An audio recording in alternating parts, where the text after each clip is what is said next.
Voilà, bienvenue à vous tous pour partager autour de la question qui me tient à cœur depuis 2 ans. Donc, je vais me présenter. Je m'appelle Stéphanie Tzvalen. Je suis thérapeute depuis presque 20 ans. D'abord en massage ayurvédique, après en énergétique, en hypnose. Et puis, il y a 2 ans, j'ai découvert la psychotraumatologie où j'ai été formée. C'est une des techniques qu'on utilise lors de traumatismes. Il y a également le EMDR, il y a l'EFT, le Somatic Experiencing qui existe. Et donc, du coup, moi, j'ai eu un coup de cœur pour la psychotraumatologie pour 2 raisons. Non seulement parce qu'elle est effectivement très, très efficace lors de conflits ou pour accompagner quelqu'un qui a des croyances limitantes ou des bons gros freins pour atteindre des objectifs, que ce soit sportifs ou professionnels ou personnels. C'est aussi une technique qui permet d'atteindre des états de conscience extraordinaires.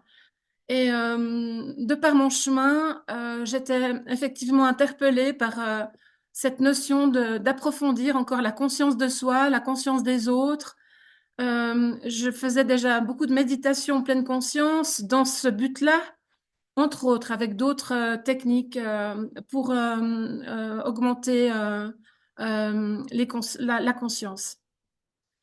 Euh, j'ai moi-même un parcours qui m'a permis de découvrir en tout premier lieu le MDR en psychothérapie, pardon. Et là, j'ai été complètement séduite parce qu'après une séance, il peut effectivement y avoir des résultats extrêmement intéressants lors de problématiques qui peuvent parfois prendre du temps en psychothérapie, en psychanalyse ou autres formes de développement personnel ou psychologique. Voilà, on va rentrer ensemble dans l'univers théorique. Je vais faire beaucoup plus court que la dernière fois. Donc, d'avance, si vous avez envie de creuser, d'en savoir plus, ben, n'hésitez pas d'aller regarder la première vidéo parce que je développe vraiment toutes ces questions de mémoire cellulaire, de traumatisme dans la cellule et de traumatisme. Et du coup, là, j'aimerais vraiment qu'on puisse se concentrer un moment pour expérimenter les outils. Voilà, alors, je vais ouvrir mon PDF. Voilà. Donc, on va commencer tous ensemble par un petit exercice. Je vous invite à fermer vos yeux.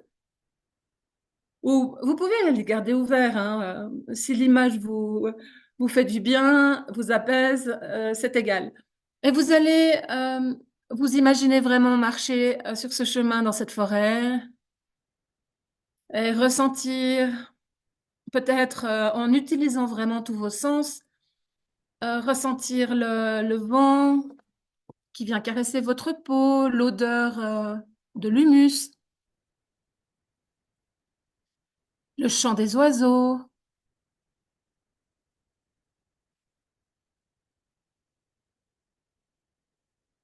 Et d'observer comment vous vous sentez là, maintenant, dans cette forêt,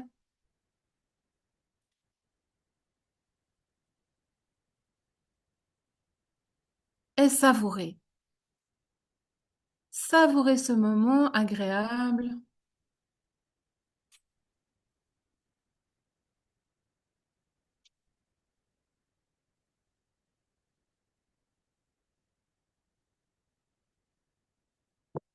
Très bien, vous pouvez ouvrir les yeux.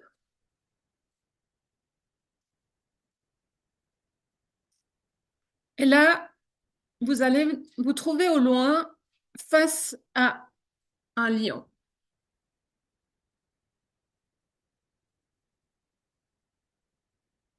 Et toujours, hein, évidemment, vous êtes en ce moment en sécurité dans votre appartement,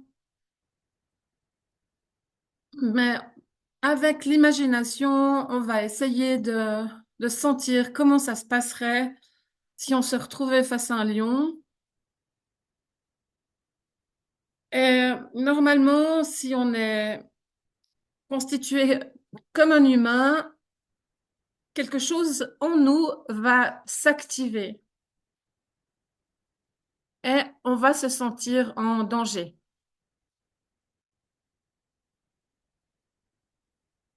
Le danger, il est signalé par une partie de notre cerveau qui s'appelle l'amygdale, qui va enclencher le signal et une autre partie du cerveau va prendre le relais ensuite.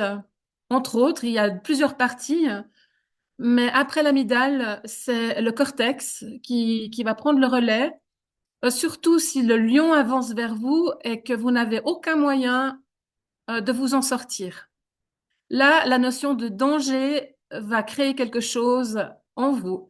Mais dans la logique, et après toutes les expériences qui ont été faites autour des animaux, surtout la souris et le chat, après ces recherches, on a effectivement constaté que l'humain fonctionnait pareil. C'est-à-dire que face au danger, la première chose qu'il va faire, et c'est ce que vous allez probablement faire dans cette forêt, vous allez courir. Vous allez courir et vous allez peut-être même, pour certains, grimper à un arbre pour vraiment vous sentir en sécurité. Euh, Lors de danger, il y a donc la fuite, mais ensuite, il y a d'autres choses qui s'activent, hein. Donc, par rapport à la réaction de danger, c'est c'est la fuite, mais ça peut être aussi l'attaque après. La souris peut rester figée, peut partir en courant, mais elle ne va pas forcément chercher à se défendre ou à faire face. Mais on a expérimenté ça. Il y a quelqu'un qui s'est retrouvé une fois face à un ours et il est resté face à cet ours. Il avait un bâton et il s'est mis à hurler, mais d'une voix extrêmement bestiale en fait. Et l'ours est parti.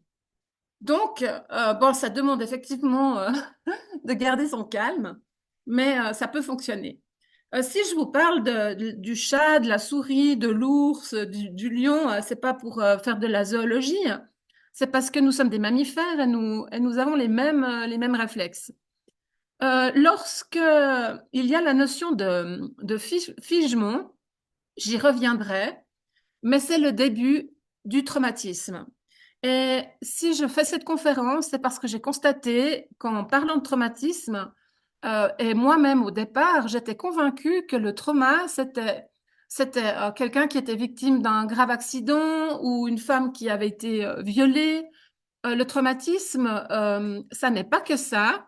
Apparemment, ça nous concerne tous plus ou moins. Et il y a très souvent, à un moment donné dans notre vie, un événement qui a entraîné le figement dont je vous parle, où votre cerveau a ressenti du danger. Vous avez donc éprouvé des sensations comme de la peur, mais parfois même de l'anxiété, de l'angoisse ou d'autres émotions extrêmement fortes. Le traumatisme, c'est vraiment une réponse émotionnelle intense à une situation, un événement qui ont été perçus par votre cerveau comme menaçants ou carrément dangereux.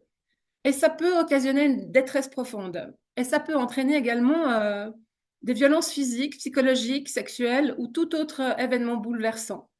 Donc ça, tout ça sont des traumatismes. Et cette expérience peut altérer vraiment durablement. Donc, toute une vie, notre état émotionnel peut être altéré par un simple événement ou plusieurs événements qui se répètent. Et je vous donnerai un exemple tout de suite.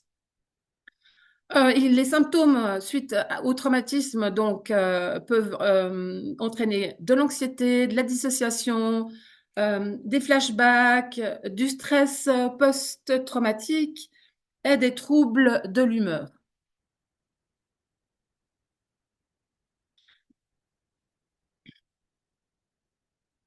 Voilà.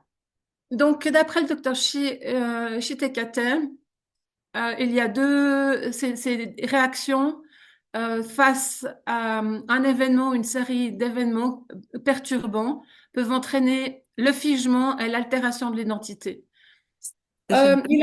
Oui, Moi, j'ai pas accès au. Je sais pas si tu as partagé quelque chose, que moi, je vois rien. Ah bon? Non. Ah, vous voyez rien? Vous n'avez pas vu les images de la forêt ni rien? Bah moi, je me...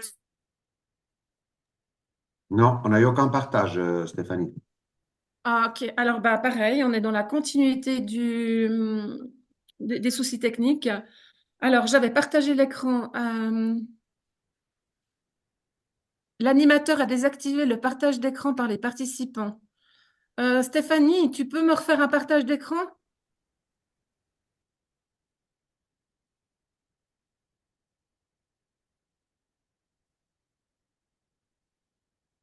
Ok, merci. Alors, ouais, voilà, du coup, effectivement, je pense que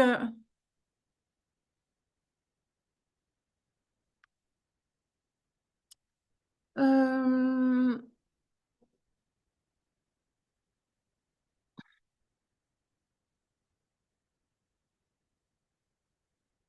j'ai perdu mon dossier. Euh, alors, je ne sais pas quoi faire. Moi, j'arrive plus, depuis mon ordinateur, j'arrive pas à... Voilà, merci beaucoup.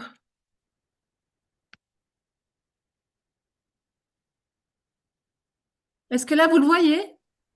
Non, pas de partage.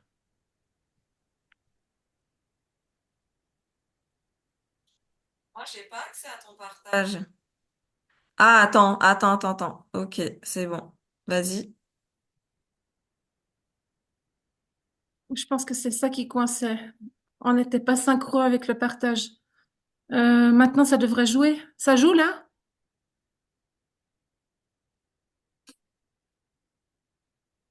Sinon, Est-ce tu que fais vous sans. voyez? Sinon, tu fais sans, c'est pas grave. On suit. D'accord, parce que là, vous ne le voyez pas, hein. Non. C'est bizarre. Je vais juste voir quelque chose, partager. J'ai encore essayé un dernier truc. Euh, Et là? C'est bon.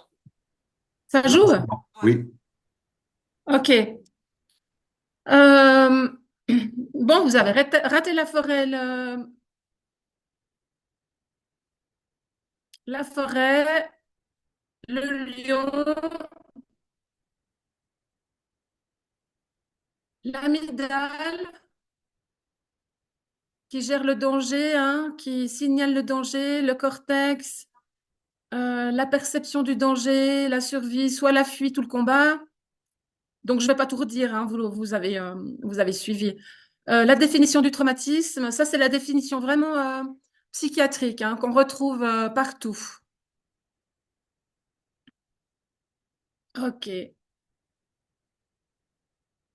Et puis, on en était au figement et l'altération de l'identité. Donc, vraiment, les personnes qui sont gravement traumatisées peuvent perdre leur identité, hein, ne savent plus en fait qui elles sont. Et ça, le docteur Chiricata a beaucoup insisté sur cette question-là parce que il a justement, avec cette notion de figement, il a donné un exemple très intéressant parce que ça nous concerne finalement quasiment tous. On a tous eu dans notre enfance, à un moment donné, une remarque ou plusieurs remarques d'un enseignant ou d'un de nos parents ou d'un frère ou une sœur qui a pu profondément nous impacter plus que ce qu'on voudrait. Et ça a même pu influencer nos décisions ou notre façon d'être ou notre droit d'être nous-mêmes. Et dans l'exemple qu'il donnait, c'était un petit garçon de 5 ans qui, un matin, a voulu lasser ses chaussures,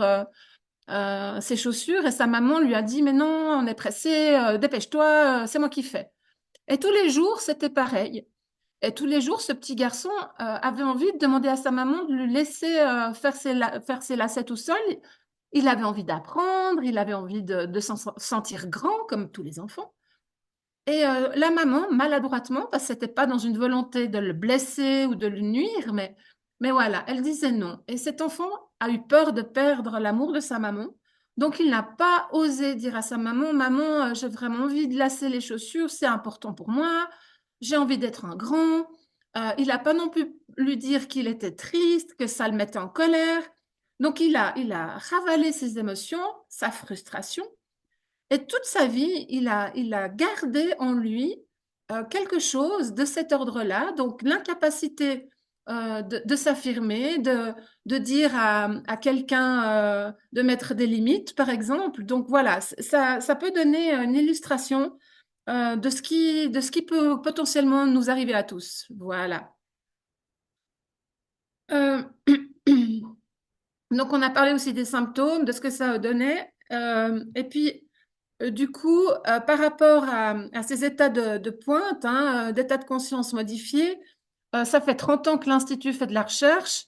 Et dans ces recherches, ils ont constaté ce que le docteur Chillicate dit déjà, et c'est pas le seul. Le docteur Chillicate dit de manière très claire que ce figement peut empêcher quelqu'un d'être lui-même quand ça va au-delà de la période nécessaire. Parce que si effectivement vous vous retrouvez face à un lion dans la forêt, c'est normal que vous soyez figé.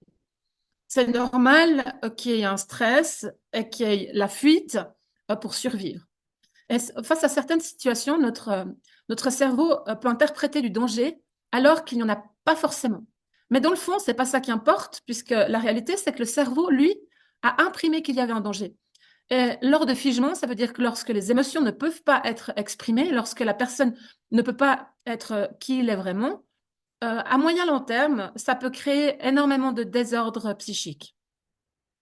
J'ai en formation en constellation familiale, Alexandra Caimi nous avait dit un jour, en parlant des mémoires cellulaires, et j'y viendrai aussi, on ne peut pas être dans l'instant présent tant qu'on a des traumatismes importants. Et elle a raison. On ne peut pas être libéré de toute émotion, d'être dans l'instant présent, à savourer le bonheur de marcher en forêt tranquillement, d'autant plus lorsqu'il n'y a ni lion, ni choses stressantes ou dangereuses. Mais il y a énormément de personnes qui, en allant se promener dans la forêt, ruminent, repensent à une dispute qu'ils ont eue avec leur compagnon ou avec leur patron, ou réfléchissent à où partir en vacances dans 6 semaines, enfin bref. Donc, le traumatisme est bien plus complexe que ça, impactant, j'ai aussi envie de dire, par rapport à l'instant présent. Et par rapport à ce que je disais au tout début, les états de conscience modifiés. Donc, l'Epic State permet tout ça avec différents protocoles. Là, je vais juste voir là, ouais. Là, on a sous les yeux une cellule. Alors, je ne vais pas vous donner un cours de biologie, mais là où ma flèche tourne, c'est le noyau. Et à l'intérieur de ce noyau, il y a le cœur de qui nous sommes. Il y a le cœur de peut-être même notre mémoire et la mémoire de nos ancêtres aussi, c'est l'ADN. Euh, il y a eu beaucoup de controverses autour des derniers vaccins puisque ça touchait l'ARN messager. L'ARN messager, il est en partie dans le noyau, mais également à l'extérieur. Et lors de traumatismes, certaines de ces organites, dont la mitochondrie ou l'appareil de Golgi ou les ribosomes, hein, ces toutes petites choses, on part du postulat que les gènes n'ont pas pu se reproduire et lorsque les gènes ne peuvent pas se reproduire, la cellule ne peut pas fonctionner correctement. Lorsque le ribosome potentiellement est coincé au niveau du noyau, alors qu'il devrait circuler librement et laisser l'ARN messager euh, produire les gènes, ça ne fonctionne pas. Donc, la psychotraumatologie permet de libérer toutes les problématiques autour de ces organites qui, elles ont toutes un rôle très important. La mitochondrie, par exemple, on dit que c'est la centrale énergétique de la cellule. Et Stéphanie vous en dira plus autour de la santé cellulaire. Je pense à un autre moment. Mais ça peut faire partie des questions que vous pouvez me poser à la fin. Donc, je vais passer brièvement parce qu'on va quand même faire un tout petit peu Je vais pas développer. J'ai un tout petit peu expliqué ce que c'était un traumatisme, hein. Céline Guérin va donner une conférence. Elle est docteure en neurosciences. Elle va approfondir beaucoup plus scientifiquement ces questions-là. Donc, Stéphanie pourra vous donner la date. Je crois que c'est le 15 novembre, hein, je crois. OK. Ça, je ne sais pas la date, mais je partagerai.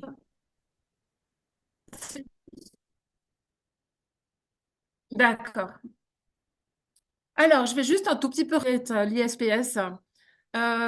C'est donc Grant McFredrich qui l'a créé il y a passé 30 ans, euh, parce il est né, d'après lui, avec des états de conscience extraordinaires. Ça peut arriver, mais c'est très rare. Et il a vécu les 20 premières années de sa vie avec ces états incroyables et il les a perdus. Et il a voulu comprendre qu'est-ce qui s'était passé pour les perdre, et puis il a voulu comprendre quoi faire pour les retrouver. Donc, il s'est entouré d'une équipe de scientifiques, de psy, il y avait différents corps de métier, hein, des thérapeutes, un psychiatre, un médecin, et ils ont fait de la recherche. Et à travers cette recherche, il a testé sur ses proches, notamment son père qui souffrait, qui avait un diagnostic de schizophrénie. Il a fait les processus avec son père et son père n'a plus eu les symptômes de la schizophrénie. Il a même arrêté son traitement. Ça a effectivement été interpellant au niveau du corps psychiatrique, mais c'est pas les seules recherches et trouvailles qu'ils ont effectuées. J'ai un collègue, par exemple, qui a fait de la recherche avec l'Institut autour des questions Asperger. Et pareil, il a guéri des symptômes qui avaient été diagnostiqués autour d'une problématique. C'est donc une souche de l'autisme. Je pourrais vous faire une liste à quatre de toutes les recherches qui ont été faites, qui sont encore faites. Euh, pour ma part, je commence tout doucement à mettre les pieds dans la recherche avec une collègue. On a décidé déjà qu'est-ce qu'on allait travailler, qu'est-ce qu'on allait creuser ensemble. Ça va, en ce qui me concerne, beaucoup œuvrer autour des problématiques relationnelles et puis des situations relationnelles où la violence s'installe, la violence physique ou psychologique. J'ai constaté que des fois, malgré nous, on peut adopter des comportements qui peuvent être extrêmement blessants envers notre partenaire ou nos enfants ou nos collègues, malgré nous. Et là, j'ai vraiment envie de creuser pour essayer vraiment de libérer ces parties qui font que, sans le faire exprès, on peut être extrêmement blessant. Voilà. J'ai donc pas vraiment fait de recherche, si ce n'est des trouvailles autour des accompagnements que j'ai fait depuis 2 ans. C'était très intéressant de voir, par exemple, puisque je voulais beaucoup parler de relations avec vous aujourd'hui, c'est pas forcément qu'une relation entre nous, promeneurs, et un lion, c'est la relation qu'on peut avoir avec des gens qui sont importants pour nous. J'ai accompagné un petit garçon de 9 ans qui souffrait énormément, ça l'amenait à faire des grandes crises de colère. De manière récurrente, la maman n'avait pas, ne comprenait pas ce qui se passait en fait. Et pendant la séance, c'est avéré que c'était justement les comportements de sa sœur, et des fois des propos extrêmement blessants qui le mettaient dans des états psychiques extrêmement conséquents. Ça veut dire des grosses angoisses et puis des colères et une profonde tristesse. Donc, il était dans un état proche de la dépression. Avec quelques phrases de temps en temps, c'était même pas tous les jours, hein. Donc voilà, comme quoi, des fois, une phrase qu'on peut dire à quelqu'un peut impacter l'autre selon sa sensibilité ou selon ses propres traumas aussi. Ça, c'est important de le dire. Et peut-être que nous ne sommes pas en couple pour rien. Peut-être que c'est effectivement pour vivre, idéalement, en tout cas, une relation extrêmement équilibrée où chacun peut s'épanouir et manifester le meilleur de lui-même. Et parfois, malgré nous, on va mettre le doigt sur sur la blessure ou sur un trauma de l'autre. Et ça peut réactiver des choses parfois compliquées, hein. Donc voilà, ça peut être le début aussi de relations qui peuvent devenir compliquées en fait. Donc voilà. Euh, j'ai aussi accompagné une femme qui avait quitté son mari, qu'elle estimait violent verbalement, contrôlant. Et effectivement, il avait des propos extrêmement humiliants devant les enfants régulièrement. Donc, elle avait mis un terme, elle était partie. Ça faisait un an qu'elle n'était plus avec lui, mais tous les jours, elle pleurait. C'était aussi le fait d'être séparée de ses enfants, elle les voyait moins, évidemment. Donc, il y avait beaucoup de tristesse, et puis elle avait les symptômes d'anxiété, euh, de tristesse, et il y a aussi eu un petit peu de colère. Euh, on a fait 2 séances pour qu'elle se sente complètement libérée. À partir de là, elle pouvait de nouveau être au téléphone avec son ex sans avoir une crise d'angoisse. Elle a pu aller à l'audience parce qu'elle avait annulé une audience tellement elle avait peur d'être confrontée à lui et peur de l'avocat aussi. Donc, elle a pu faire face à la situation. J'essaie de trouver encore d'autres exemples, mais je vous en donnerai peut-être plus tard avec des questions-réponses. Donc, j'ai un peu parlé de l'Institut. Tout ça, je vous ai dit.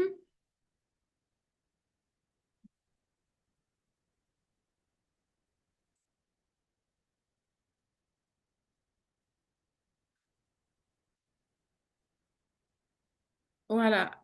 Donc, l'Epic State permet vraiment d'aller faire une guérison au niveau cellulaire. Si vous êtes partant, on va, on va tester. Alors, Stéphanie, je vais avoir besoin de toi.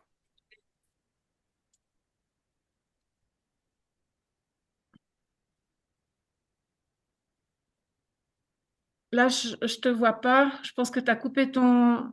Oui, je suis Ouais, là. super. Est-ce que tu peux...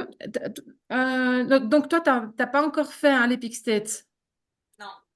OK. Ben, je vais avoir besoin de ta main gauche et de ta main droite. Est-ce que tu peux monter ta main et puis la mettre, voilà, exactement comme ça. Et l'autre main, tu vas montrer aux autres comment faire le tapping, en fait. C'est un point de l'EFT qui se trouve sur la main, entre les... Vous avez les 2 derniers doigts de la main. Et puis, si vous regardez votre main, vous voyez la continuité des doigts, c'est les os, hein, il y a comme une bosse. Et vous allez faire le tapping entre les 2 os, donc dans le creux. Euh, Comme, comme ça? non, il faut retourner ta main.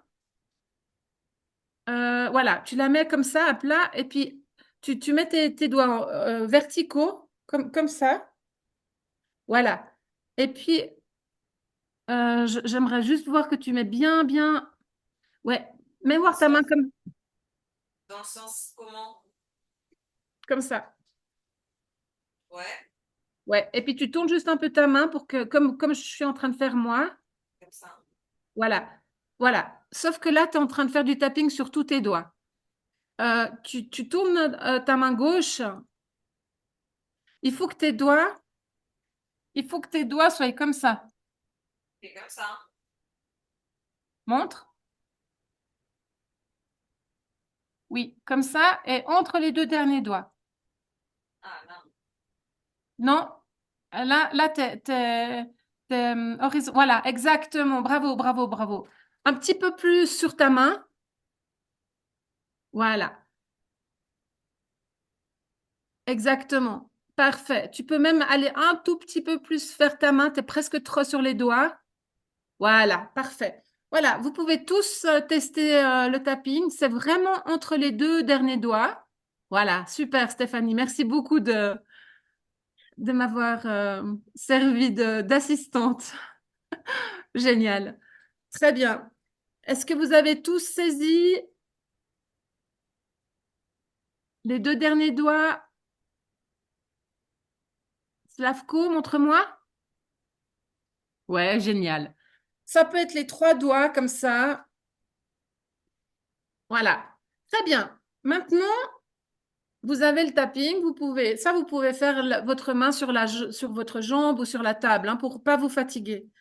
Et euh, vous allez fermer vos yeux. Tout le monde est prêt? Excellent. Vous allez fermer vos yeux et vous allez imaginer en face de vous, pas un lion, promis. Vous allez imaginer quelqu'un qui est important pour vous. Quelqu'un, ouais, un être cher à votre cœur. J'insiste vraiment d'éviter de mettre en face quelqu'un avec qui c'est conflictuel, c'est vraiment violent, c'est difficile. Vous êtes dans des conflits pas possibles en ce moment, vraiment. Hein. Essayez vraiment d'aller dans quelque chose de light hein, pour une première fois. Et puis, vos yeux fermés, vous imaginez cette personne devant vous et vous allez imaginer un moment que vous avez vécu avec cette personne un peu inconfortable. Ça peut être une remarque que vous avez entendue ou vous avez été en désaccord et ça a touché quelque chose chez vous. Hein. Donc, vous reconnectez à ce moment et vous accueillez hein, vos émotions. Vous pouvez encore même rajouter quelque chose pour vous aider, c'est l'amour de vous. C'est dans cet exercice, alors que vous avez en face de vous la personne, vous allez également mettre devant vous un animal que vous aimez beaucoup. Pas un animal mort, hein, mais un animal important pour vous. Et, ou un objet, ça peut être votre Ferrari si vous voulez. Hein. Et vous envoyez depuis votre cœur de l'amour à cet animal. Et vous sentez cet amour hein, qui part comme un rayon, comme un jet.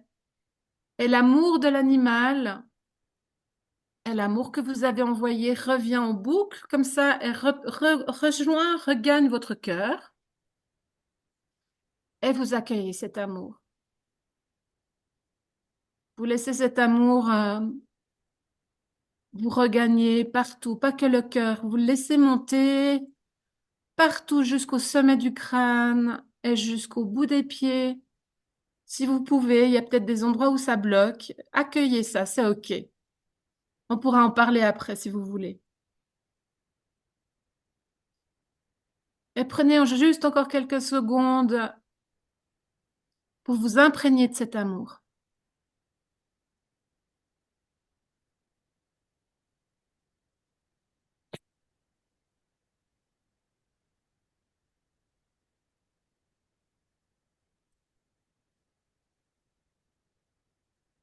Excellent. Très bien. Et tout en restant dans cette dynamique d'amour et en sachant que cet animal et cet amour, vous allez pouvoir vraiment le retrouver n'importe quand dans vos journées si à un moment donné vous avez besoin. Hein. L'amour de soi. Et toujours avec cette personne en face de vous, vous vous remettez dans une situation là que j'ai évoquée avant, compliquée, où il y a eu une phrase ou une émotion ou même un silence, un non-dit. Et vous observez ce que vous ressentez. Et vous notez l'émotion ou les émotions qui sont là. Est-ce qu'elles sont dans votre corps ou en dehors de votre corps? Et vous notez l'émotion. Est-ce qu'elle est calme? Est-ce que c'est un 0 ou c'est 10? Très, très activé. Et vous notez ça dans le coin de votre tête entre 0 et 10, l'émotion, l'intensité de l'émotion. Et vous pouvez faire du tapping sur cette émotion. Et en face de vous, il y a donc cette personne et vous allez simplement observer qu'est-ce qu'elle dégage. Quelle émotion elle émane. Vous pouvez même regarder ses yeux et vous observez, vous accueillez ce que cette personne émane. Elle va peut-être même vous envoyer une phrase.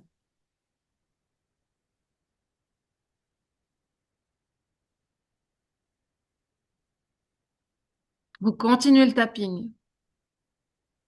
Et si vous regardez bien, il y a peut-être entre cette personne et vous une corde. Peut-être que de la personne en face de vous, au niveau du ventre ou du cœur ou de la tête, il y a peut-être un cordage. Peut-être pas. Et vous accueillez toujours les émotions que ça entraîne. Vous pouvez faire le tapping et accueillir. Vous pouvez même à nouveau vous envoyer de l'amour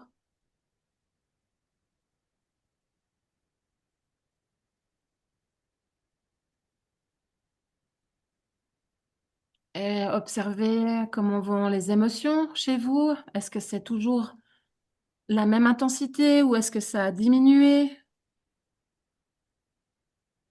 Et observer si vous êtes dans votre corps ou pas. Et vous essayez de retrouver votre corps. Et si les émotions ont baissé, vous continuez à vous envoyer de l'amour et vous allez envoyer à la personne en face de vous une phrase. Lui dire, c'est OK que tu sois comme ça, que tu aies ces émotions-là, que tu m'aies dit ça, que tu m'aies envoyé ça. C'est OK, j'accueille. Et pareil, vous continuez le tapping, il y a peut-être des résistances chez vous. Vous les observez s'il y en a, sans jugement, c'est OK.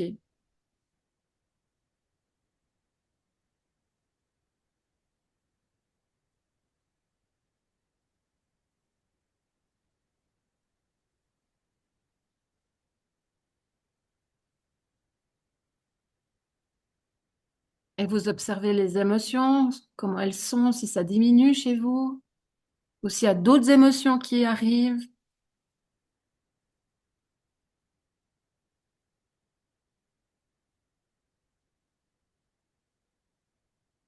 Et puis maintenant, à cette personne, vous allez lui envoyer de l'amour, comme vous avez fait avant avec l'animal que vous aimez. Vous allez lui envoyer une phrase, c'est OK, je t'aime. Je t'aime comme tu es, avec même ces espaces-là, ces espaces qui m'ont peut-être blessé ou touché ou agacé ou mis en colère ou attristé. Je t'aime. Je t'aime tel que tu es parce que tu fais toi aussi de ton mieux.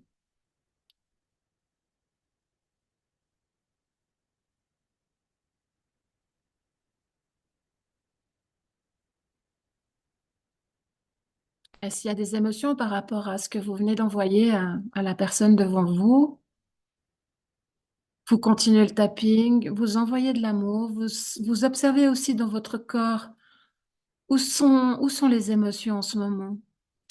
Elles peuvent être dans la gorge, dans le cœur, dans le ventre. Accueillez tout ça et mettez de l'amour dans ces parties qui ont besoin d'amour en ce moment.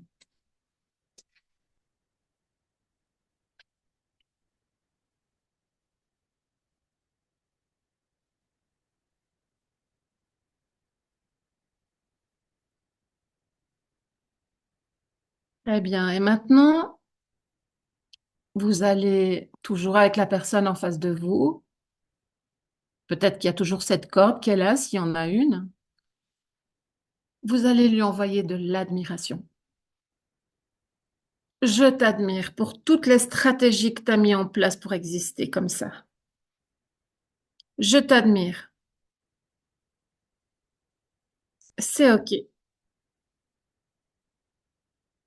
Et vous continuez le tapping si ça suscite des émotions chez vous. D'envoyer cette phrase.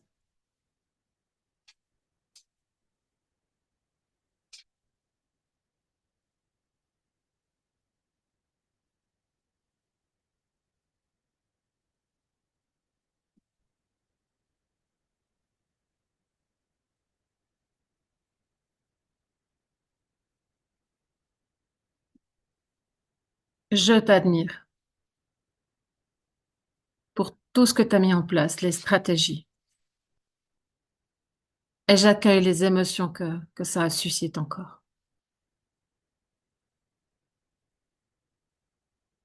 Et vous continuez le tapping jusqu'à ce que vous voyez plus de cordes,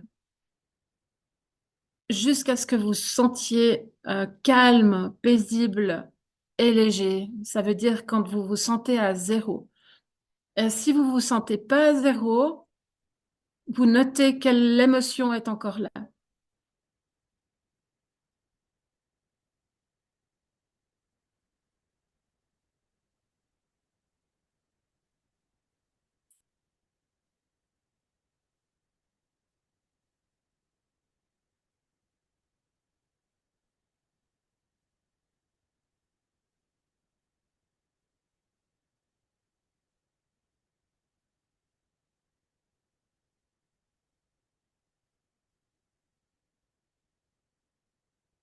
Voilà.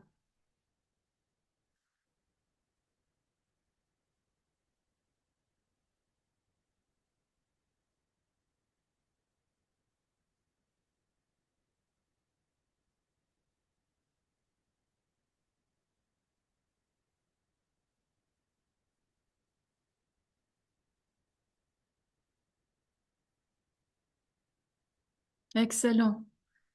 On va gentiment retrouver la pièce dans laquelle on se trouve. Si besoin, vous pouvez encore continuer un tout petit peu le tapping.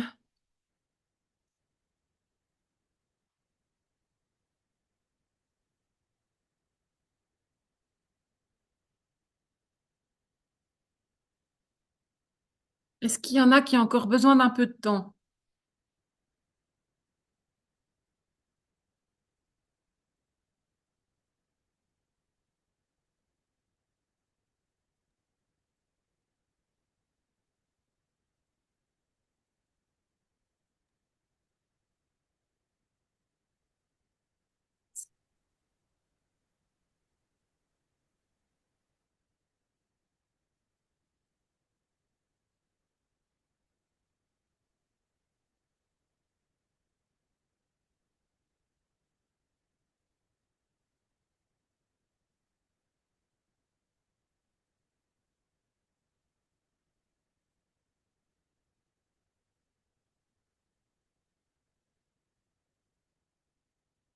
Ok. Comment ça se passe pour vous? Bien.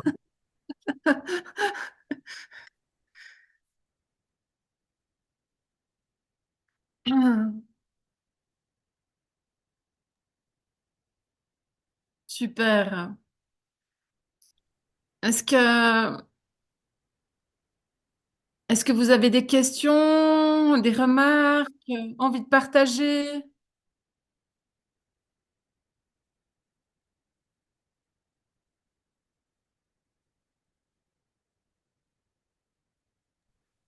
Tout Bon, de toute bien, tout façon, était clair. ok, super. De toute façon, s'il y a des questions, envie de partager, vous pouvez aussi me contacter, hein. Je resterai disponible, évidemment, hein. Euh, je vais encore juste partager le cadeau, là. Donc, pour les participants de ce matin, je vais offrir une séance pour découvrir la première personne qui me contacte. Et puis pour les autres, j'offre 50% sur une séance d'une valeur de 100 francs de l'heure, donc 150 francs une heure et demie. Voilà, donc n'hésitez pas. Et puis sans ces aspects-là, hein, s'il y a des choses qui vous ont, qui vous ont interpellé pendant cet exercice, eh ben, je répondrai à toutes les questions ou s'il faut accompagner pour quoi que ce soit, je suis là, d'accord? Merci beaucoup, Stéphanie. Mais c'est Merci un pour le plaisir. cadeau. Mhm. Bon, moi, je suis un peu je suis un peu dans mon nuage là. Ouais, c'est bien. Oui. Bah, j'espère que vous avez passé un bon moment. Et on se retrouve. Je vais partager est-ce que je l'ai là? Le calendrier des prochains événements pour que vous soyez bien au clair sur ce qui va se passer.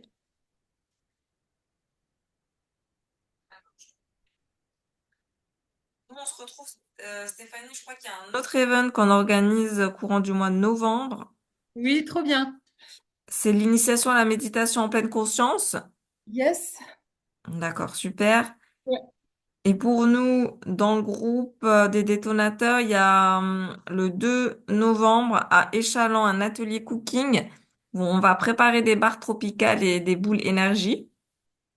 Et il y aura aussi une visioconférence sur comment redonner du sens à sa carrière professionnelle grâce à l'ikigai. Ah, Donc, génial. l'atelier en présentiel à Échalon et l'autre, ce sera une conférence. Donc, je transmettrai les informations comme d'habitude. Enfin, on partagera tous sur les Ok. réseaux, dans le groupe, etc. Ça, c'est très intéressant, hein. Là, ça me fait ouh. Eh ben, inscris-toi. Ouais. C'est avec Anne-Sophie Murcé que j'ai rencontrée sur un groupe de réseautage. Et puis, ben, on s'est dit pourquoi pas lancer cet event, ce qui lui permettra aussi de faire connaître son activité, puis de nous apprendre des choses sur comment rebooster sa carrière en réalignant des choses qui nous sont propres. Oui, génial. Ah bah je vais regarder les dates. J'ai pas mon agenda là, mais ouais, ouais, avec plaisir. Comment? C'est la semaine prochaine. Ah, la semaine prochaine. Ouais, Ok. le Oui, 2, samedi, hein. Ok. samedi. D'accord. Super. Bon, on va se voir alors. Bah, merci à tous. Est-ce que quelqu'un souhaite ajouter quelque chose avant de nous quitter? Je veux juste m'assurer que tout le monde repart bien, serein, en paix, quoi. Pas que ça ait ouvert des tiroirs difficiles. C'est juste un tout petit peu. Pour ma part, ça va très bien. Merci beaucoup. C'était très clair. Tes explications, ton suivi, c'était vraiment top. J'ai découvert une nouvelle chose, donc je suis super contente. Et puis, merci Oh, beaucoup. merci. Génial. Merci beaucoup, Retour. Lorraine. C'est gentil. Eh ben, Ok. gros bisous à tous. Passez un bon À week-end. Ah bientôt. Merci oui. Stéphanie, à Bon bientôt. week-end. Bon Portez-vous Bye week-end. bien. bye. Merci de votre confiance. Bon Merci week-end. à toi, ciao. Bye bye.